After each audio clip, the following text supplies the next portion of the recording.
நம் அனைவருடைய தியானத்திற்கும் வசதியாக ஏசாயா தீர்க்கதரிசியின் புஸ்தகம் 31வது அதிகாரத்தின் 5வது வசனத்தை நம்மில் ஒருவர் வாசிக்க கவனிப்போம். ஏசாயா 31:5. பறந்து காக்கிற பட்சிகளைப் போல, பறந்து காக்கிற பட்சிகளைப் போல சேனைகளின் கர்த்தர் எருசலேமின் மேல் ஆதரவாக இருப்பார். அவர் அதை காத்து தப்ப பண்ணுவார். அதை காத்து தப்ப பண்ணுவார். அவர் கடந்து வந்து அதை விடுவிப்பார். பறந்து காக்கிற பட்சிகளைப் போல, பறந்து காக்கிற பட்சிகளைப் போல சேனைகளின் கர்த்தர் எருசலேமின் மேல் ஆதரவாக இருப்பார்.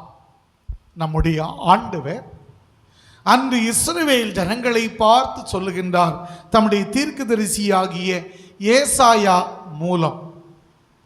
அந்த காலகட்டத்திலே இஸ்ரவேல் மக்களும் யூதா அரசனுமாகிய எசேக்கியேல் சற்று வழி விலகி போய் கொண்டிருக்கிற ஒரு காலகட்டம். ஆண்டவரை ஓரம் கட்டிவிட்டு தன்னுடைய சிந்தைக்கு ஏற்றாற் போல வாழ்க்கை அமைத்து கொள்ளுகிற ஒரு காலகட்டம். இந்த காலகட்டத்திலேயே ஆண்டவர் அவர்களுக்கு ஒரு வாக்கு கொடுக்கிறார். என்னவாம்? பறந்து காக்கிற பட்சியை போல நான் ஆதரவாக இருப்பேன். அது மாத்திரமல்ல, எதிரிகள் கைகளில் இருந்து நான் உங்களை தப்ப பண்ணுவேன். அது மாத்திரமல்ல, நான் கடந்து வந்து உங்கள் வாழ்விலே நடந்து வந்து உங்கள் வீட்டிற்குள்ளே கடந்து வந்து நான் உங்களை விடுவிப்பேன் என்று அவர் சொல்லுகின்றார். கர்த்தருடைய பிள்ளைகளே, அந்த எசேக்கியா ராஜாவின் காலத்தில் அவன் தன் ஜனத்தோடு கூட வழி விலகுவதற்கு காரணம் வேறு ஒன்றுமில்லை, அசீரியர்களுடைய படையெடுப்பு. அசீரியர்கள் படையெடுக்கிறார்கள். நமக்கு நன்றாய் நீங்கள் பலமுறை வாசித்திருப்பீர்கள். சனகரிப் என்கிறவன் வந்து சப்தமிடுகிற சப்தம் நமக்கு தெரியும்.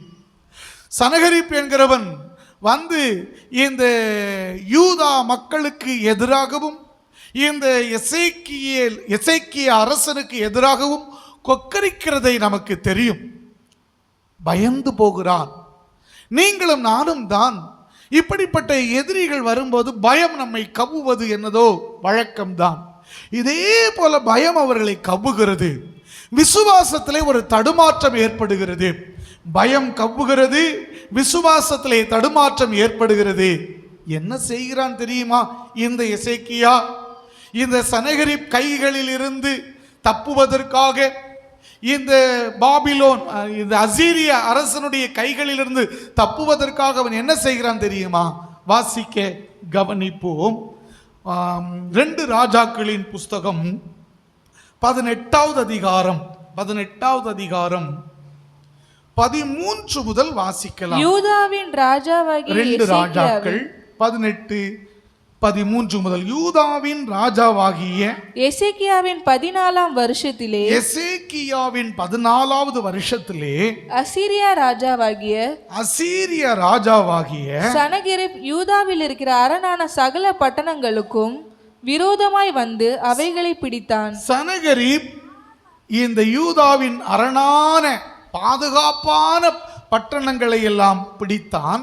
அப்பொழுது யூதாவின் ராஜாவாகிய எசேக்கியா தன்னுடைய பாதுகாப்பு நிறைந்த பட்டணத்தையே இந்த சனகரிப்பு பிடித்ததுனால இந்த எசேக்கியா லாகீசில் உள்ள அசீரியா ராஜாவுக்கு ஆள் அனுப்பி, நான் குற்றம் செய்தேன், என்னை விட்டு திரும்பி போய்விடு. நீர் என்மேல் சுமத்துவதை சுமப்பேன். எனக்கு என்ன பனிஷ்மெண்ட் கொடுத்தாலும், என்ன கப்பம் கட்ட சொன்னாலும் நான் அதை சுமப்பேன், அதை நான் செய்வேன். அப்படியே அசீரிய ராஜா உடனே அசீரியா ராஜாவாகிய அந்த சனகரிப் யூதாவின் ராஜாவாகிய எசேக்கியாவின் மேல் 300 தாலந்து வெள்ளியையும் 300 தாலந்து வெள்ளியையும் 30 தாலந்து பொன்னையும் சுமத்தினான். 30 தாலந்து பொன்னையும் சுமத்தினான். என்ன பாருங்க, அவன் உடனே சொல்றான், என்ன பண்ணி இருக்கணும் இந்த எசேக்கியா? பெரிய ஆபத்து வந்தபோது நம்ம எல்லாருக்கும் தெரியும், யோசபாத்னு ஒரு ராஜா இதே போல செய்தான். ஆபத்து வந்தபோது ஆண்டவரேன்னு போய் விழுந்தான். ஆண்டவர் அவனை அதிசயமாய் நடத்தினார். எத்தனையோ முறை தாவீதுக்கு ஆபத்து வந்தபோது தாவீது ஆண்டவருடைய பாதத்திலே விழுந்தான். ஆண்டவர் அதிசயமாய் அவனை நடத்தினார். இந்த வரலாற்று அனுபவங்கள் எல்லாம் கற்றறிந்தவன் தான் எசேக்கியா. தன்னுடைய மூதாதையர்களுக்கு ஆண்டவர் செய்த நன்மைகளை எல்லாம் புரிந்தவன் தான் இந்த எசேக்கியா. ஆனால் இந்த எசேக்கியா அச்சுறுத்துதலை கண்டபோது சரணடைகிறான். சரணடைகிறது மாத்திரமல்ல, உனக்கு என்ன வேணும்னு கேளு, நான் செய்கிறேன் அப்படின்னு சொல்லுகிறான். நடந்தது என்னன்னா, அவன் வெள்ளியும் கேட்கிறான், பொன்னும் கேட்கிறான். தொடர்ந்து வாசிக்கலாம். ஆதலால் எசேக்கியா கர்த்தரின் ஆலயத்திலும், இந்த வெள்ளியையும் பொன்னையும் கொடுப்பதற்கு தன் கையிலே வெள்ளியும் பொன்னும் இல்லாததுனால இந்த எசேக்கியா என்ன செய்கிறான்? கர்த்தரின் ஆலயத்திலும் ராஜாவுடைய அரண்மனை பொக்கிஷங்களிலும் அகப்பட்ட எல்லா வெள்ளியையும் கொடுத்தானாம். அல்லேலூயா! எவ்வளவு அயோக்கியத்தனமான ஒரு செயலை செய்கிறான் பாருங்க. இதே உனக்கு எதிராக சனகரிப்பு வந்திருக்கிறான். சேனைகளின் கர்த்தர் என்கிற நாமத்தை உடையவரை தெய்வமாய் கொண்டிருக்கிற நீ, நானே உன் பரிகாரின்னு சொன்ன ஆண்டவர், நான் தான் உங்களுக்காக யுத்தம் பண்ணுகிறவன், நீங்க சும்மா இருப்பீங்கன்னு சொல்லி எத்தனையோ முறை யுத்தம் பண்ணி விடுவித்த இந்த ஆண்டவரை தேடாமல் இவன் என்ன பண்றான்? ஆலய பணிவிடைக்கு வைக்கப்பட்டிருந்த இந்த வெள்ளியையும் பொன்னையும் எடுத்து கொடுக்கின்றான். தொடர்ந்து வாசிக்கலாம். அக்காலத்திலே யூதாவின் ராஜாவாகிய எசேக்கியா கர்த்தருடைய ஆலய கதவுகளிலும் நிலைகளிலும் தான் அழுத்தியிருந்த பொன் தகடுகளை கலச்சி அவைகளை அசீரிய ராஜாவுக்கு கொடுத்தான். அன்பான கர்த்தருடைய பிள்ளைகளே, இந்த ஆலயத்தில் இருந்த பொன் பாத்திரங்கள், ஆலயத்திலிருந்த வெள்ளி பாத்திரங்கள், ஆலயத்தின் கதவுகளில் வைக்கப்பட்டிருக்கிற பொற்தகடுகள், இவைகளையெல்லாம் அவன் எடுத்து கொடுத்து விடுகிறான், கப்பம் கட்டுகிறான். யோசித்து பார்க்க, கர்த்தரை தேட வேண்டிய எசேக்கியா கர்த்தரை தேடாமல் வழி விலகி போய்விடுகிறான். இன்னைக்கு நாமும் கூட பல நேரங்களிலும் ஆபத்துகள் வரும்போது அலறி விடுகிறோம், பயப்படுகிறோம், விசுவாசத்திலே தளர்ந்து போய்விடுகிறோம். இதிலிருந்து நான் தப்புவதற்கு என்ன செய்வதற்கு என்று சொல்லி அங்கலாய்க்கிறோம். அன்பான கர்த்தருடைய பிள்ளையே, ஆண்டவர் உங்களையும் என்னையும் உற்று கவனித்துக் கொண்டிருக்கின்றார். உன்னையும் எனக்கும் வாழ்வு கொடுப்பதற்காக ஏக்க உணர்வோடு கூட இருந்து கொண்டிருக்கின்றார். இந்த எசேக்கியா இருக்கிறதான யூதா அந்த கோத்திரத்தை சார்ந்த இந்த எசேக்கியா, இந்த இஸ்ரவேல் ஜனம் சாதாரணமான ஜனம் அல்ல. இவர்களை குறித்து ஓசியா தீர்க்கன் சொல்லுகின்றான். வாசிக்க கவனிக்கலாம். ஓசியா 9வது அதிகாரத்தின் 10வது வசனத்தை வாசிக்கலாம். ஓசியா 9:10. வனாந்தரத்தில் திராட்சை குலைகளை கண்டுபிடிப்பது போல இஸ்ரவேலை கண்டுபிடித்தேன். அத்திமரத்தில் முதல் தரம் பழுத்த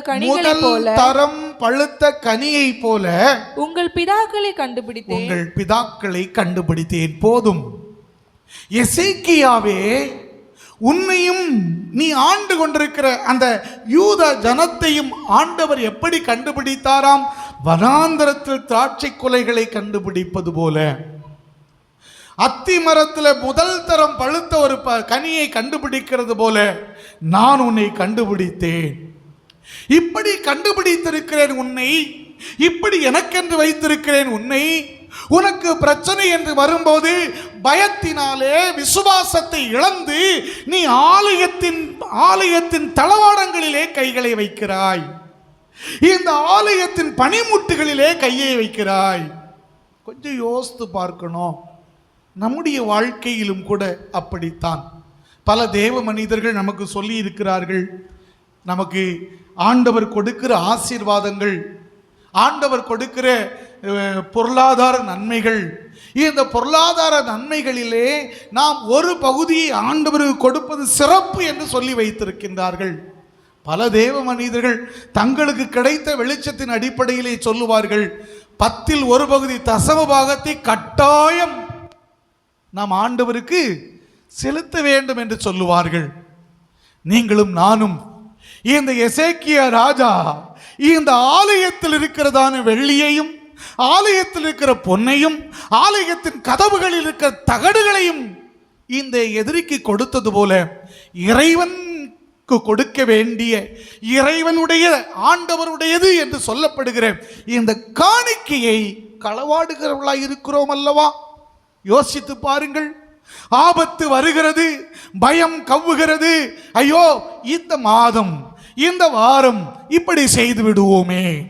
விசுவாச வாழ்க்கையிலே நீ தளர்ந்து கொண்டிருக்கின்றாய். ஆண்டவர் உன்னை தேடி பிடித்தார். எப்படி தேடி பிடித்தார்? வனாந்தரத்திலே திராட்சை கொலையை கண்டுபிடித்தது போலவும், இன்னுமாய் முதல் தரம் பழுத்த அத்தி பழத்தை போலவும் உன்னை கண்டுபிடித்தார். அப்படி கண்டுபிடிக்கப்பட்ட நீ இப்படி போகிறதை ஆண்டவர் அனுமதிப்பது இல்லை. நீ எங்கு ஓடினாலும் அவர் உன் பின்னே வந்து கொண்டிருப்பார். நீ அவரை மறந்தாலும் அவர் உன்னை மறக்க மாட்டார். நீ அவரை விட்டு விலகினாலும் அவர் உன்னை விட்டு விலக மாட்டார். நீ அவரை விட்டு தூரம் போனாலும் அவர் உன்னை தேடி தேடி வந்து கொண்டே இருப்பார். இங்கே ஏசாயா 31வது அதிகாரத்தில் இந்த எசேக்கியா ராஜாவின் காலத்தில் தீர்க்கன் மூலமாய் ஆண்டவர் சொல்லுகிறார், நான் பறந்து காக்கிற பட்சியை போல உன்னை நான் பாதுகாக்கும்படி எருசலேமின் மேல் ஆதரவாக இருப்பேன் என்று. ஆமென், அல்லேலூயா. ஆனால் நீ ஆண்டவர் பாதுகாப்பார், பராமரிப்பார், என்னை கண்காணிப்பார் என்கிற அறிவே இல்லாமல் நீ எதிரியோடு கூட இணக்கம் கொள்ளுகிறாய். நீ இழக்கக்கூடாததை இழக்கிறாய். நீ கொடுக்கக்கூடாததை கொடுக்கிறாய். நீ ஆண்டவருக்கு என்று வைக்க வேண்டிய அந்த பரிசுத்தத்தையே நீ நிர்மூலமாக்குகிறாய். யோசித்து பாருங்கள். இஸ்ரவேல் ஜனங்கள் அந்த காலகட்டத்தில் எல்லாம் தனக்கு கிடைக்கிற வருமானத்தில் ஒரு பகுதியை கர்த்தருக்கு பரிசுத்தம் என்று என்ன செய்வார்களாம்? நேர்ந்து கொள்வார்கள். அதை மோசே அவங்களுக்கு ஒரு ஆலோசனையாய் கொடுத்தார். நீங்கள் எவ்வளவு அதை வைக்கணும்? 10ல் ஒரு பகுதியை வைக்கணும்னு சொன்னார். இந்த 10ல் ஒரு பகுதி என்று வைக்கப்பட்ட அந்த காலகட்டத்தில் இருந்ததை அநேகர் பல சூழ்நிலைகளிலும் கூட அதை களவாடினார்கள். நீங்களும் நானும் எப்படி வாழ்ந்து கொண்டிருக்கின்றோம்? இந்த எசேக்கியா முதல் செய்த தவறு அதுதான். இரண்டாவதாக என்ன செய்கிறான் பாருங்க. அதே ஏசாயா தீர்க்கதரிசியின் புஸ்தகம் 31வது அதிகாரத்தின் முதல் 3 வசனத்தை வாசிப்போமாமா. சகாயமடையும்படி இஸ்ரவேலுடைய பரிசுத்தரை நோக்காமலும், சகாயம் அடையும்படிக்கு இஸ்ரவேலருடைய பரிசுத்தரை நோக்காமலும், கர்த்தரை தேடாமலும் எகிப்திற்கு போய் குதிரைகள் மேல் நம்பிக்கை வைத்து ரதங்கள் அநேகமாய் இருப்பதினால் அவைகளை நாடி குதிரை வீரர் மகா பலசாலிகளாய் இருப்பதனால் அவர்களை நம்பிக்கொண்டிருக்கிறவர்களுக்கு ஐயோ. எசேக்கியா என்ன பண்றானா, ஒன்று அவர்களை அசீரியர்களை வசப்படுத்துவதற்கு லஞ்சமாக அவன் ஆலயத்தில் இருக்கிற வெள்ளியையும் பொன்னையும் கொடுக்கிறான். ரெண்டாவது ஒரு டாக்டிக்ஸை யூஸ் பண்ணுகிறான். என்னவாம்? எகிப்தை தன் பட்சத்தில் சேர்க்கிறான். எகிப்தியர்களோடு கூட உறவு கொள்ள போகிறான். எகிப்தியரோடு கூட ஐக்கியம் கொள்ள போகிறான். எகிப்தியரோடு கூட சம்பந்தம் கலக்கிறான். எகிப்தியரை இந்த யுத்தத்திற்கு தன்னோடு கூட வரும்படிக்கு அழைப்பு கொடுக்கிறான்.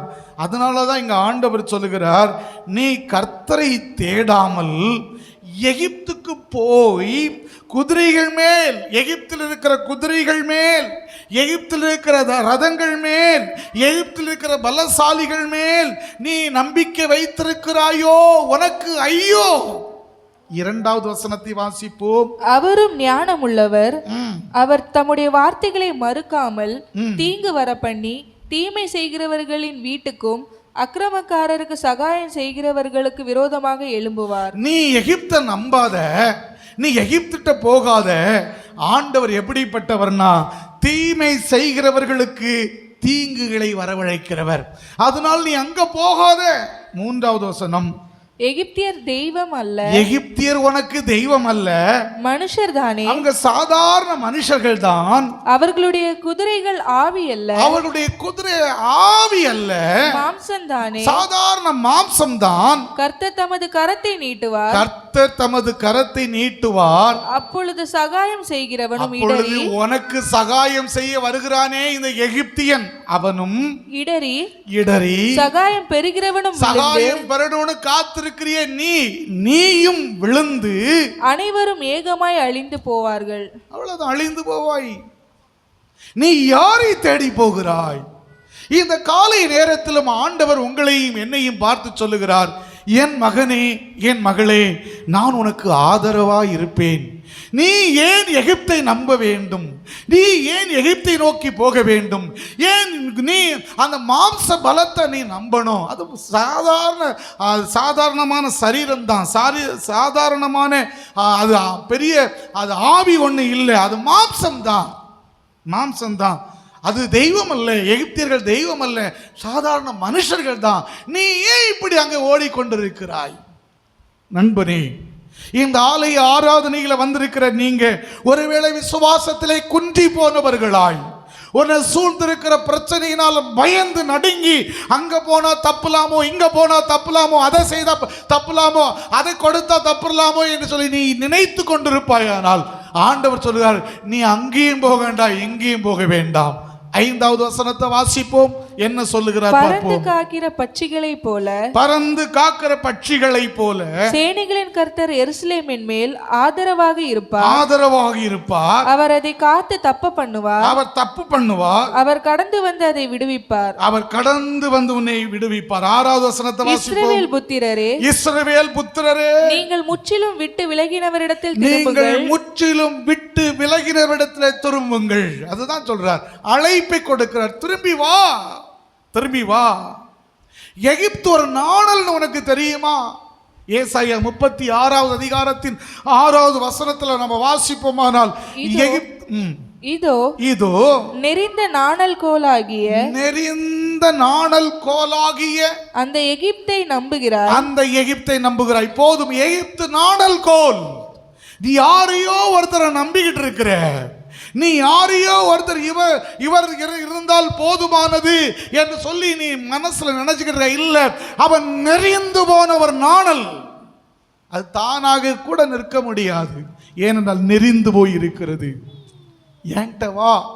6வது வசனத்துல மிக தெளிவாய் சொல்லுகிறார், இஸ்ரவேல் புத்திரரே, இஸ்ரவேல் புத்திரரே, நான் உன்னை வனாந்தரத்தில் கண்டுபிடிச்சேன், திராட்சை கொலையை கண்டுபிடிக்கிறது போல. நான் முதல் தரம் அத்தி பழத்தை கண்டுபிடிக்கிறது போல உன்னை கண்டுபிடிச்சேன். அந்த இஸ்ரவேலே, நீ என்னை விட்டு சோரம் போனாய், நீ காம்பர்மைஸ் ஆகுகிறாய், நீ எகிப்தை நம்புகிறாய். இப்பொழுது நான் அழைக்கிறேன், வா என் அண்டை என்று சொல்லி அழைக்கிறார். யாரும் ஆதரவு இல்லை என்று சொல்லிதானே நீ புலம்பிக் கொண்டிருக்கிறாய். ஆண்டவர் சொல்லுகிறார், நான் பறந்து காக்கிற பட்சியை போல நான் உன் மேல ஆதரவாய் இருப்பேன். ஆமென், அல்லேலூயா. இஸ்ரவேல் ஜனங்களுக்கு அப்படித்தான் அவர் ஆதரவாய் இருந்ததை யாத்ராகமத்திலே மோசே நமக்கு சொல்லி இருக்கிறதை அறிவோம். யாத்ராகமம் 19வது அதிகாரத்தின் 14வது வசனங்களை வாசிக்கும் போது நாம் அறிந்து கொள்ளலாம். வாசிப்போமா? மலையிலிருந்து இறங்கி ஜனங்களிடத்தில் வந்து அவர்களை பரிசுத்தப்படுத்தினான். அவர்கள் தங்கள் வஸ்திரங்களை தோய்த்தார்கள். ஐ அம் சோ சாரி. பறந்து காக்கிற பட்சியை போல நடத்துகிற ஆண்டவர் இதுவரையிலும் அவர் எப்படி நடத்தினாராம்? ஒரு கழுகு சுமப்பது போல சுமந்து வந்தேன் என்று. இந்த அற்புதமான காலை வேளையில நம்முடைய ஆண்டவர் ஒரு கழுகை போல சுமந்து வந்தார். இப்போ இந்த இவர்களை பார்த்து நான் பறந்து காக்கிற பட்சியை போல பாதுகாப்பேன்னு சொல்லுகிறதுக்கு காரணம் என்ன அப்படின்னா, ஒரு காரணம், இவர்கள் எங்கிருந்து இவர்கள் உருவானவர்கள் அப்படின்னா, இவங்க எகிப்திலிருந்து உருவானவர்கள். இவங்க எகிப்தில் இருக்கிற அந்த காலகட்டத்தில் எகிப்துடைய பாரம்பரியங்கள் அவர்களுக்கு தெரியும். எகிப்து ராஜாக்களுடைய அந்த செயல்பாடுகள் தெரியும். அந்த எகிப்தை பொறுத்தளவில் அவங்க எல்லா அந்த அரசவை ஆனாலும் சரிதான், ஆட்சி அதிகாரத்தில் இருக்கிறவர்கள் ஒரு சிம்பாலிக்கா மக்களுக்கு எதை காண்பிக்க வேண்டுமானாலும் இந்த பறவை இனங்களை அவர்கள் அடையாளப்படுத்துவது வழக்கம். ஏனென்றால் பறவை கூர்ந்து பார்க்கிறது, பறவை பாதுகாக்கிறது, பறவை அசைவாடுகிறது என்பதற்கு இணங்க. ஸோ இவர்களுடைய எண்ணம் எல்லாம் என்னன்னா, எங்கள் தெய்வம், நமது தெய்வம், இந்த எகிப்தியருடைய தெய்வம் இப்படி இந்த பறவையை போல எங்களை பாதுகாக்கிறார் என்கிற எண்ணத்திலே எல்லா இடங்களிலும் அவர்கள் அவ்விதமாக செய்வது ஒரு வழக்கமாக இருந்ததாம். இவர்களுடைய எண்ணமும் அங்கிருந்து வந்ததுனால, ஓ நமக்கு கடவுள் இருந்தார், அந்த எகிப்து கடவுள் ஒரு பறவையை போலல்லவா அவர்களை பாதுகாக்கிறார், அதனால எகிப்தை நம்புகிறார்கள். இப்போ ஆண்டவர் சொல்லுகிறார், நீ எகிப்தை நம்பாத, அது நெறிந்த நாணல். ஆனா நான் சொல்லுகிறேன், நான் உன்னை காப்பேன். எப்படி காப்பேன்னா, பறந்து காக்கிற பட்சியை போல. எகிப்து நெறிந்த நாணல், அது உன்னை பாதுகாக்காது. நீ அதை சார்ந்திருந்தால் உனக்கும் கேடு, அதற்கும் கேடு. நீ என்னை சார்ந்து இரு, என்னிடத்தில் திரும்பி வா என்று என் தேவனாகிய கர்த்தர் அழைப்பை கொடுக்கின்றார். ஆமீன், ஹல்லேலூயா. அழைப்பை கொடுக்கின்ற ஆண்டவர் 4வது மற்றும் 5வது வசனத்தில் என்ன சொல்லுகிறார் வாசிக்கலாம். 31, 4 மற்றும் 5. கர்த்தர் என்னுடனே சொன்னது, சிங்கமும் பாலசிங்கமும் தங்கள் இரையை பிடித்திருக்கும் போது கெர்ச்சித்து தங்களுக்கு விரோதமாய் கூப்பிடுகிற திரளான மேய்ப்பரின் சத்தத்தினாலே கலங்காமலும் அவர்கள் அமளியினாலே பணியாமலும் இருக்கிறது போல, சிங்கமும் பாலசிங்கமும் தங்கள் இரையை பிடித்திருக்கும் போது கர்ச்சித்து தங்களுக்கு விரோதமாய் கூப்பிடுகிற திரளான மேய்ப்பரின் சத்தத்தினாலே கலங்காது. இறையை பிடிச்சிட்டுனா போதும், எத்தனை பேர் சத்தம் போட்டாலும் அந்த சிங்கம் பாலசிங்கம் கலங்குவதே இல்லை, அமைதியாய் நிற்குமாம். இதை போல ஆண்டவர் நமக்காக இறங்கும் போது, ஆண்டவர் நமக்கு ஆதரவாய் இருக்கும்போது, ஆண்டவர் நமக்கு யுத்தம் செய்வதற்காக நம்மோடு கூட வரும்போது, எந்த அசீரியன் எழும்பினாலும் ஆண்டவர் கலங்க மாட்டார். ஹல்லேலூயா. அவர் உனக்கு செய்யணும்னு நினைச்சதை செய்வார். என்ன செய்வாராம்? கலங்காமலும் அவர்கள் அமளியினாலே பணியாமலும் இருக்கிறது போல, சேனைகளின் கர்த்தர் சீயோன் மலைக்காகவும் அதன் மேட்டுக்காகவும் யுத்தம் பண்ண இறங்குவார். கரங்களை தட்டி அந்த ஆண்டவருக்கு நன்றி சொல்லுவோம். சேனைகளின் கர்த்தர் சீயோனுக்காகவும் அதன் மலைகளுக்காகவும் அதன் மேட்டுகளுக்காகவும் யுத்தம் பண்ண இறங்குவார். உனக்காக என் ஆண்டவர் யுத்தம் பண்ணுவார். நீ இந்த நேரத்தில் அங்கேயுமா போயிடாத, உன் லைஃபை லாஸ் பண்ணிடாத, நீ தவறான ஒரு காரியத்தை தேர்ந்தெடுத்து விடாதே, எகிப்தை நம்பி விடாதே. நீ என்னிடத்தில் திரும்புவாயானால் இந்த சிங்கம் எப்படி தைரியமாயிருக்குமோ இதே போல நான் உனக்காக யுத்தம் பண்ணுவேன். ஆமென், அல்லேலூயா. இந்த காலை வேளையில் பறந்து காக்கிற பட்சியை போல இருக்கிற, ஆதரவாயிருக்கிற தேவன் உங்களை விடுவிக்கும்படிக்கு, நீ எல்லா சூழ்நிலைகளிலிருந்து தப்பும்படிக்கு என் ஆண்டவர் இறங்குவார். ஒன்னே ஒன்று தான் சொல்லுகிறார் அந்த 6வது வசனத்தில், என்னிடத்தில் திரும்பு, என்னிடத்தில் திரும்பு. எங்க போயிட்டு இருக்கிறோம்? ஆண்டவரிடத்தில் திரும்பணும். இளைய குமாரனுடைய வாழ்வு எப்பொழுது பொலிவு பெற்றது? அவன் தன் தகப்பனிடத்தில் திரும்பின போது. தகப்பனை விட்டு தூரமாய் சென்றபோது சில நாட்கள் மகிழ்ச்சியாய் இருந்தான். அப்புறமா அவனுடைய வாழ்க்கையை வெளியே சொல்ல முடியாத அளவுக்கு கேவலமான ஒரு வாழ்க்கையாய் இருந்தது. அந்த இடத்துல ஒரு அபவுட் டர்ன் அடிச்சான் பாருங்க, அந்த இடத்துல ஒரு யூ டர்ன் அடிச்சான் பாருங்க. இதே போல கர்த்தருடைய பிள்ளையை நீங்களும் நானும் என் தேவனாகிய கர்த்தரிடத்தில் திரும்புவோமானால் என் தேவன் யுத்தம் பண்ணுவார். ஆமென், அல்லேலூயா. அவர் ஆதரவாயிருப்பார். அவர் ஆதரவு கோலை நீட்டுவாரானால் எந்த எதிரிகளும் நம் பட்சத்திலே நமக்கு எதிராய் வர முடியாது. தேவன் பறந்து காக்கிற பட்சியை போல, பறந்து காக்கிற பட்சியை போல நமக்கு ஆதரவாக இருப்பார். இந்த காலை வேளையிலே பயத்தோடு வந்திருக்கிற நீங்கள், விசுவாசத்திலே தடுமாற்றத்தோடு கூட வந்திருக்கிற நீங்கள், தேவனிடத்திலே திரும்பும்படிக்கு தேவன் உங்களுக்கு அழைப்பு கொடுக்கின்றார். தொடர்ந்து 5வது வசனத்தை மீண்டும் ஒரு விசை கூட வாசிப்போம். பறந்து காக்கிற பட்சிகளை போல, பறந்து காக்கிற பட்சியை போல சேனைகளின் கர்த்தர், சேனைகளின் கர்த்தர் எருசலேமின் மேல் ஆதரவாக இருப்பார். எருசலேமின் மேல் ஆதரவாக இருப்பார். அவர் அதை காத்து தப்ப பண்ணுவார். அவர் அதை காத்து தப்ப பண்ணுவார். அவர் கடந்து வந்து அதை அவர் விடுவிப்பார். கடந்து வந்து அதை விடுவிப்பார். கடந்து வந்து, யாத்ராகமத்தில் இந்த வார்த்தையை நீங்கள் கவனிச்சிருக்கலாம். யாத்ராகமம் 12:13 இஸ்ரவேல் ஜனங்கள் எகிப்தை விட்டு பயணப்படும் போது ஆண்டவர் அவர்களுக்கு இன்ஸ்ட்ரக்ஷன் கொடுத்துருந்தார். நீங்கள் போகும்போது பஸ்கா பலியின் சிட்டு அதனுடைய இரத்தத்தை உங்கள் நிலை கால்கள் என்ன செய்யணும், பூசணும்னு சொல்லியிருப்பார். நீங்கள் அந்த தலைப்பிள்ளை சங்காரத்துக்கு அந்த காரியத்துக்கு முன்பதாக அவ்விதமாய் சொல்லியிருப்பார். அதே போல் அவங்க செய்திருப்பாங்க. அந்த ராத்திரி வேளையில் தேவனாகிய கர்த்தர் அப்படி கடந்து போவார். கடந்து போகும்போது எந்த வீட்டில எல்லாம் அந்த இரத்தம் பூசப்பட்டதோ அந்த வீடெல்லாம் பாதுகாக்கப்பட்டது. ஆமென், அல்லேலூயா. இரத்தம் பூசப்படாத வீடுகளில் எல்லாம் சாவு விழுந்தது, மரண ஓலம் கேட்டது, அங்கே புலம்பலும் அழுகையும் உண்டாயிற்று. இந்த காலை வேளையில் நான் சொல்லட்டுமா, என் தேவனிடத்தில் திரும்புவீர்களானால் ஆட்டுக்குட்டியுடைய இரத்தம் உங்களுடைய நிலைக்கால்களிலே பூசப்படும். என் தேவனிடத்தில் திரும்புவோமானால் நம்முடைய அழுக்கு அற கழுவப்படுவதற்கு சிலுவையில் தங்கின இயேசுவின் இரத்தம் போதுமானதாக அமையும். அந்த இரத்தம் எந்த உள்ளங்களிலும் இல்லங்களிலும் பூசப்படுகிறதோ இயேசு நம்முடைய இரட்சகர் அங்கே கடந்து வருவார். யுத்த புருஷனாய் வருவார், சேனைகளின் கர்த்தராய் வருவார். அவர் வருவாரானால் ஓர் இரவிலே தம்முடைய தூதனை அனுப்பினார். அசீரியருடைய பாளையத்திலே 1,85,000 வீரர்கள் மடிந்தார்கள். தம் ஜனத்திற்கு எதிராக நிற்கிற அசீரியனே, தன் ஜனத்தை பயமுறுத்தி கொண்டு கலக்கடித்து கொண்டு விசுவாசத்திலே தடம் புரள வைத்துக் கொண்டிருக்கிற அசீரியனே, உனக்கு எதிராக என் ஆண்டவர் வருவார்.